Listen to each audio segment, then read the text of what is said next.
బాధితులు ఏమన్నారు, అసలు ఏంటి అక్కడ జరిగిన సంఘటన, మీ పరిశీలన ఏంటి, ఏం జరిగి ఉంటుంది అక్కడ?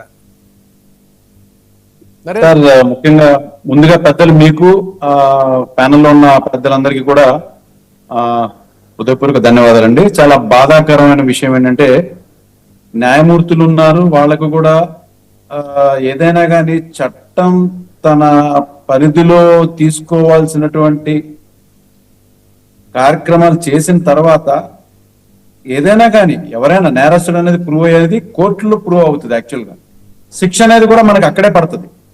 కానీ వీళ్ళ దగ్గరికి వెళ్ళి నేను వాళ్ళ పేరెంట్స్ అడిగినప్పుడు ఆ తల్లి కనీసం నెల రోజుల పాటు ఆ పోలీస్ స్టేషన్ చుట్టూ తిరగడం జరిగిందండి.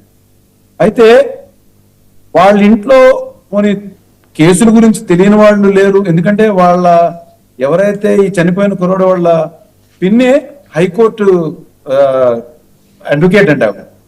అండ్ ఇంకా వాళ్ళ బాబాయిలు కానీ అంటే వాళ్ళ మేనమామలు వాళ్ళందరూ కూడా హైలీ ఎడ్యుకేటెడ్ పీపుల్ ఉన్నారు వాళ్ళ దానిలో.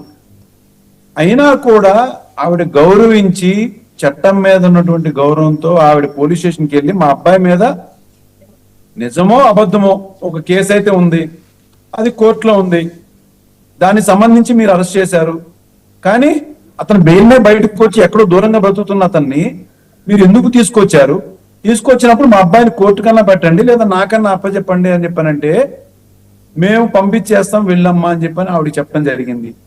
కానీ ఆవిడ అదే పోలీస్ స్టేషన్ లో పై ఫ్లోర్ నుంచి కింద దిగే లోపలే వాళ్ళ అబ్బాయిని చాలా బ్రూటల్ గా అంటే 3rd డిగ్రీ ప్రయోగించి అతన్ని కొడుతున్నటువంటి ఆ అరుపులు కూడా ఆ తల్లి విని ఏడ్చుకుంటూ మళ్ళా వాళ్ళ దగ్గరికి వెళ్ళి మళ్ళా వాళ్ళని రిక్వెస్ట్ చేయడం జరిగింది. ఎన్ని చేసినా కూడా అంటే బియాండ్ ది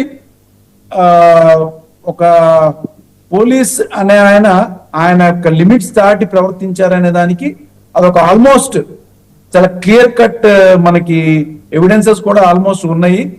ఇవాళ ఆ పరిస్థితులు ఆయన ఎలాంటి పరిస్థితులు ఆన్సర్ చేయలేకపోతున్నాడు. అంటే ఒక పోలీస్ స్టేషన్ అంటే ఒక్క సిఐ ఎస్ఐతో ఉండరు కదండి, దాదాపు స్టాఫ్ అందరూ కలిసి ఒక 15 మంది పైన ఉంటారు.